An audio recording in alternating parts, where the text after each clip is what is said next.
આ બ્લોકમાં આપણે ગામડું દેખાડવાનું છે અને દિવાળી વેકેશનમાં ગામડામાં આવી ગયા છીએ. આપણી ગાડી છે વેન્યુ. એમાં તમે જોઈ શકો છો કે આ ગામડાના રસ્તાઓ આવા વાંકા ચૂકા હોય છે, પણ એની મજા જ કંઈક અલગ હોય છે. તો તમે જો સુરત હો તો જલ્દીથી તમારા ગામડાનો સંપર્ક રહ્યો.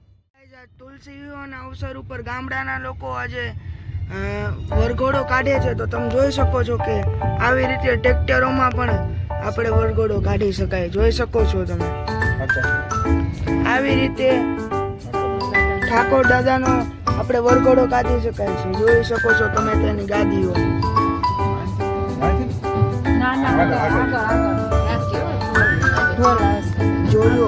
જોઈ શકો છો ગાય આપણા ઠાકોરજીના પણ આવી રીતે દોડ ઓગળાવીને બધા ખુશીની લહેર લઈને જઈ રહ્યા છે. આ શણગારની લાઈટો પણ બહુ સુંદર લાગે છે.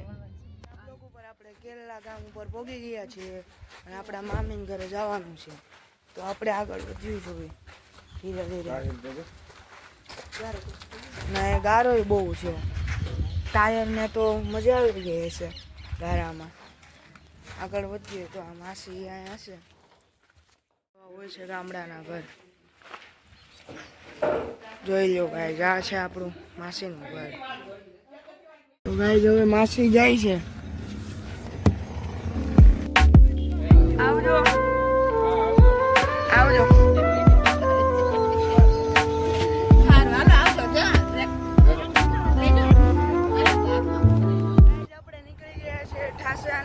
જમીનો જોવા. તો તમે જોવો છો ભાઈ ગાડી ચલાવે છે ને હું પાછળ બેઠો છું.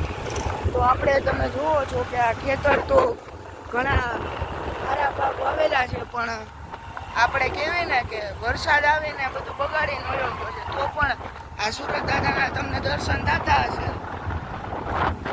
એટલે તમને આમ ખેડૂતને બહુ બધું નુકસાન થયું છે. એના માટે સરકારે ઘણી બધી યોજનાઓ પણ બનાવી છે કે જેનાથી સરકારને થોડો ફાયદો થાય. તો આજે તુલસી વિવાહ છે. તો તુલસી વિવાહની તમારા અને તમારા પરિવારને વધાઈ છે.